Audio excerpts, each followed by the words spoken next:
ایمان کی جان ہے. نبی پاک سے محبت نہیں تو ایمان بھی کمپلیٹ نہیں ہوتا. اور جب نبی پاک علیہ الصلوۃ والسلام کو تکلیف پہنچے یا نبی پاک علیہ الصلوۃ والسلام کو کسی طرح کی کوئی ایذا پہنچے تو یقیناً جب امتی اس کو پڑھتا ہے سنتا ہے تو دل پر بھی تکلیف ہوتی ہے. ایک ایسا ہی واقعہ جس میں ہمارے آقا علیہ الصلوۃ والسلام کو تکلیف پہنچائی گئی، نبی پاک علیہ الصلوۃ والسلام پر جادو کیا گیا.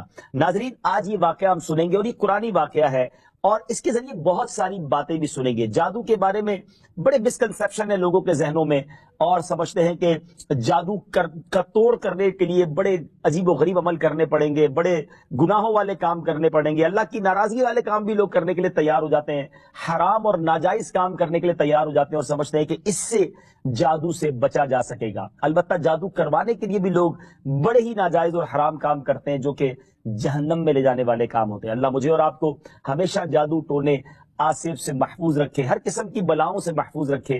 اور آج قرآن کے ذریعے سمجھیں گے کہ جادو کا علاج کیا ہے، جادو ہو جائے تو بچا کیسے جا سکتا ہے. اور نبی پاک علیہ الصلوۃ والسلام پر جب جادو ہوا تھا، جادو کرنے کی کوشش کی گئی تھی، اس کا نتیجہ کیا نکلا. ناظرین توجہ کے ساتھ آپ نے سلسلے میں شامل رہنا ہے. روایت یہ ہے کہ لبید بن عاصم یہودی اور اس کی بیٹیوں نے نبی پاک علیہ الصلوۃ والسلام پر جادو کر دیا، جس کا اثر پیارے آقا علیہ الصلوۃ والسلام کے جسم پر نمودار ہوا. طبیعت شریف جو ہے وہ کچھ ناساز ہونے لگی. آپ کے قلب، آپ کی عقل مبارک اور آپ کے اعتقادات پر کوئی اثر نہ ہوا، صحت مبارک پر تھوڑا سا اثر ہوا. چند روز بعد حضرت جبریل امین بارگاہ رسالت میں حاضر ہوئے اور عرض کی یا رسول اللہ صلی اللہ علیہ وسلم، ایک یہودی نے آپ صلی اللہ علیہ وسلم پر جادو کر دیا ہے اور جادو کا جو سامان ہے وہ فلاں کنویں میں ایک پتھر کے نیچے دبا ہوا ہے. سرور کائنات علیہ الصلوۃ والسلام نے حضرت علی مولائے کائنات شیر خدا کرم اللہ تعالی وجہ الکریم کو بھیجا. انہوں نے کنویں کا پانی نکالا اور پتھر اٹھایا تو اس کے نیچے سے کھجور کے گھابے کی تھیلی برآمد ہوئی، یعنی کھجور کے جو چھلکے ہوتے ہیں اس طرح کی تھیلی برآمد ہوئی اور اس میں نبی پاک علیہ الصلوۃ والسلام کے منہ مبارک جو کنگھی سے ٹوٹے تھے اور کنگھی کے ٹوٹے ہوئے کچھ دندانے اور ایک ڈور یا کمان کا چلہ جس میں 11 گٹھانے لگی ہوئی تھی اور ایک موم کا پتلا تھا جس میں 11 سوئیاں چبھی ہوئی تھی. یہ سب سامان پتھر کے نیچے سے نکلا اور یہ مولا علی کرم اللہ تعالی وجہ الکریم یہ سارا سامان لے کر نبی پاک علیہ الصلوۃ والسلام کی بارگاہ میں آ گئے. اس کے بعد سبحان اللہ، اب اس کا توڑ کیسے آیا، اس کا علاج کیسے ہوا، اس کا حل کیا نکلا. جبریل امین اللہ تبارک و تعالیٰ کی بارگاہ سے سورہ فلق اور سورہ ناس لے کر حاضر ہوئے. یعنی اب جو سورہ فلق اور سورہ ناس ہے وہ نازل ہوئیں اور ان دونوں صورتوں کو ملائیں تو ناظرین اس میں 11 آیتیں ہیں. ہر ایک آیت کے پڑھنے سے ایک ایک گرہ کھلتی جاتی تھی، یہاں تک کہ سب گرہیں کھل گئیں اور پیارے آقا علیہ الصلوۃ والسلام بالکل شفا یاب ہو گئے. سبحان اللہ سبحان اللہ. ناظرین اب اس واقعے سے بہت ساری باتیں میں نے اور آپ نے سیکھنی ہیں. پہلی بات یہ ہے کہ یہ بخاری شریف میں ہے کہ پیارے آقا علیہ الصلوۃ والسلام جب بستر شریف پر تشریف لاتے تو اپنے دونوں ہاتھوں پر دم کرتے اور اپنے سر سے پاؤں تک پورے جسم پر اپنے ہاتھوں کو پھیرایا کرتے جہاں تک دستے مبارک پہنچ سکتے. یہ عمل 3 مرتبہ فرماتے. یعنی نبی پاک علیہ الصلوۃ والسلام ان دونوں صورتوں کا اپنے اوپر بھی دم کیا کرتے. اور ایک اور جگہ پر بھی یہ ہے، حدیث عائشہ رضی اللہ تعالی عنہا میں ہے کہ جب نبی پاک علیہ الصلوۃ والسلام کے گھر والوں میں سے کوئی بیمار ہوتا تو آپ علیہ الصلوۃ والسلام ان دونوں صورتوں کو پڑھ کر اس پر دم فرمایا کرتے تھے. تو یہ نبی پاک کے معمول میں تھا. تو آج اگر ہم میں بھی کوئی بیمار ہو جائے، فیملی میں کوئی بیمار ہو جائے، اپنے آپ کو ان آفتوں سے بچانا چاہتے ہیں تو اول آخر 3 بار درود پاک پڑھیں، سورہ فلق اور سورہ ناس کی تلاوت کریں، اپنے ہاتھوں پر دم کر کے اپنے جسم پر پھیر لیں، کسی مریض پر دم کر دیں، انشاءاللہ اس کی برکت ملے گی. یہاں ایک اور مسئلہ بھی سیکھنے کو ملے گا کہ تعویذات اور عملیات میں جس میں کوئی لفظ کفر و شرک کا نہ ہو وہ جائز ہے. اسی طرح گنڈے بنانا اور ان پر گرہیں لگا کر آیات قرآن اور اسماء الہیہ پڑھ کر پھونک مارنا بھی جائز ہے. یعنی تعویذات اگر شرک سے پاک ہیں، اگر کفریہ کلمات سے پاک ہیں تو وہ کرنے میں کوئی حرج نہیں، وظائف کرنے میں کوئی حرج نہیں. یہ قرآن و حدیث سے ثابت ہے اور آپ نے یہ سنا. ناظرین سیکھنے کو کیا مل رہا ہے؟ خلاصہ یہ ہوا کہ سورہ فلق یعنی قل اعوذ برب الفلق اور قل اعوذ برب الناس، یہ دونوں صورتیں جن اور شیاطین، نظر بد اور آسیب اور تمام امراض خصوصاً جادو ٹونے کا مجرب علاج ہیں۔ ان کو لکھ کر تعویذ بنائیں، گلے میں پہنائیں اور ان کو بار بار پڑھ کر مریض پر دم کریں اور کھانے اور پانی اور دواؤں پر پڑھ کر پھونک دیں اور پھر مریض کو کھانا وغیرہ کھلائیں۔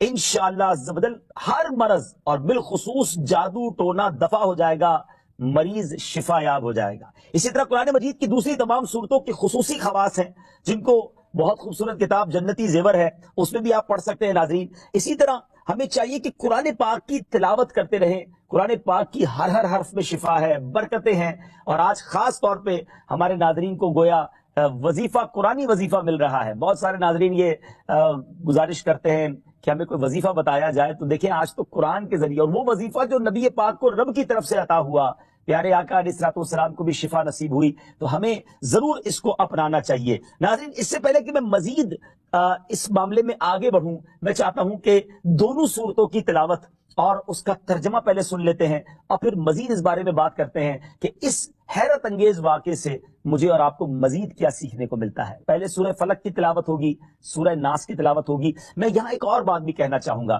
کچھ لوگ یہ کہتے ہیں جناب ہم وظیفہ کرتے ہیں، اثر نہیں ہوتا، برکت نہیں ملتی۔ پہلے یہ چیک کر لیں کہ آپ کے مخارج ٹھیک ہیں، آپ تلاوت صحیح مخارج کے ساتھ کرتے ہیں۔ سورہ فلق اور سورہ ناس کے بے شمار فضائل و برکات ہیں۔ ایک اور حدیث پاک سنیے، حضرت عبداللہ بن خبیب رضی اللہ تعالیٰ عنہ فرماتے ہیں کہ ہم پر ہلکی بارش ہوئی اور اس وقت اندھیرا چھایا ہوا تھا، اور ہم پیارے آقا علیہ الصلوۃ والسلام کا انتظار کر رہے تھے کہ وہ آ کر ہمیں نماز پڑھائیں۔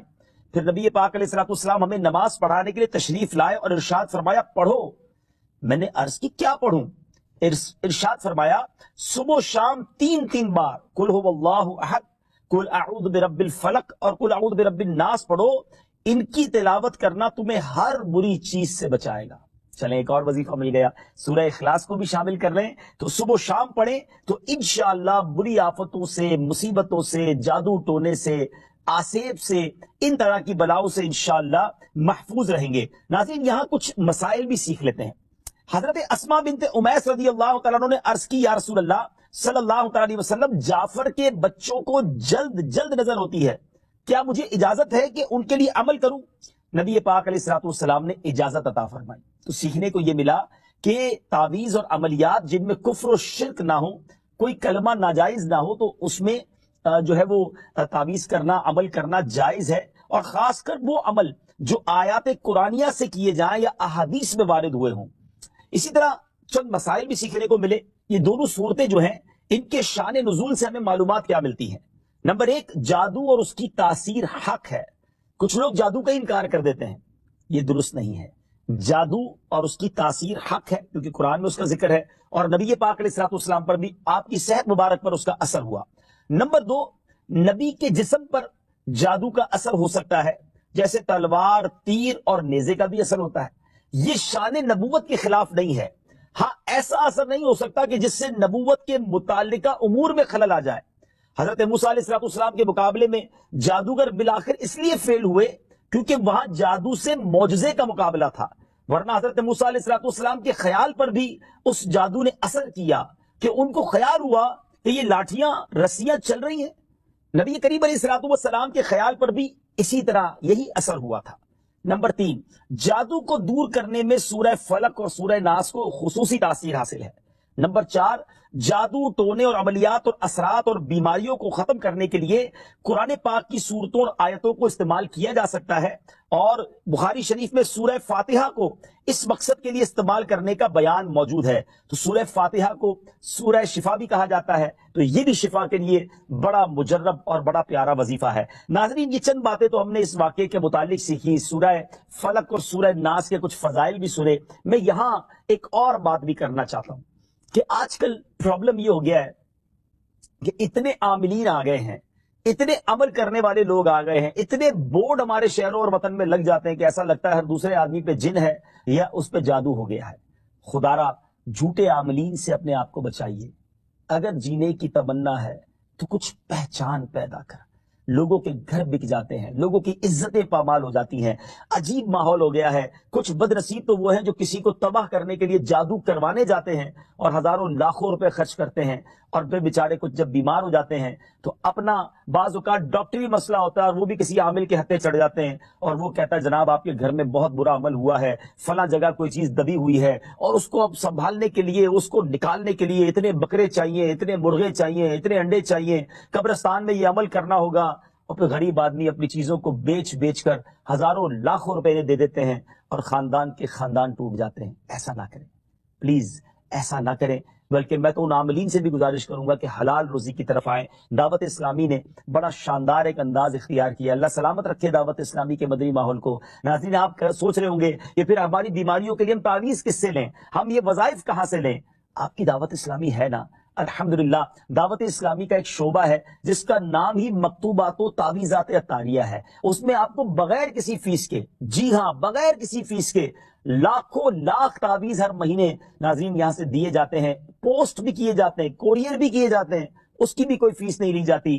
تو یہ تعویذات آپ دعوت اسلامی کے مرکز سے رابطہ کر کے لے لیجئے۔ آن لائن تعویذات کی سروس بھی موجود ہے۔ حالانکہ دعوت اسلامی کا اس ڈپارٹمنٹ پر لاکھوں کروڑوں روپے خرچ ہو رہا ہے، مگر اس لیے اس کو فری رکھا ہے تاکہ امت کے لیے آسانی ہو، دکھیاری امت جو ہے ان کے مسائل حل ہو جائیں، نہ جانے کس کی دعا لگ جائے اور ہمارا بیڑا پار ہو جائے۔ ہاں اس میں یہ ضرور میں کہوں گا کہ وہ لوگ جو یہ پروگرام دیکھ رہے ہیں اور ان کو لگتا ہے کہ میں اس شعبے کو سپورٹ کروں، دعوت اسلامی جس شعبے میں خرچ کر رہی ہے اور نہ جانے کتنے دکھیارے مسلمانوں کی دعائیں لے رہی ہے، تو اگر آپ دعوت اسلامی کے شعبہ تعویذات عطاریہ میں سپورٹ کرنا چاہتے ہیں، اپنا ڈونیشن دینا چاہتے ہیں، تو بھی ہم سے رابطہ کر لیجئے۔ لیکن پلیز ان جھوٹے عاملوں سے اپنے آپ کو بچائیے۔ اور مجھے جو ناظرین سن رہے ہیں، ہر بندے پر جادو نہیں ہوتا، ہر بندے پر جن نہیں آ جاتا، ہر بات میں وسوسہ نہ لایا کرے، وظائف پڑھ لیا کرے۔ صبح و شام یہ وظیفہ ہمیں نبی پاک نے دے دیا ہے، صبح گھر سے پڑھ کر نکلے، شام گھر پر آ کر سونے سے پہلے پڑھ لے، آیت الکرسی سونے سے پہلے پڑھ لے، اللہ نے چاہا خیر آپ کا مقدر رہے گی۔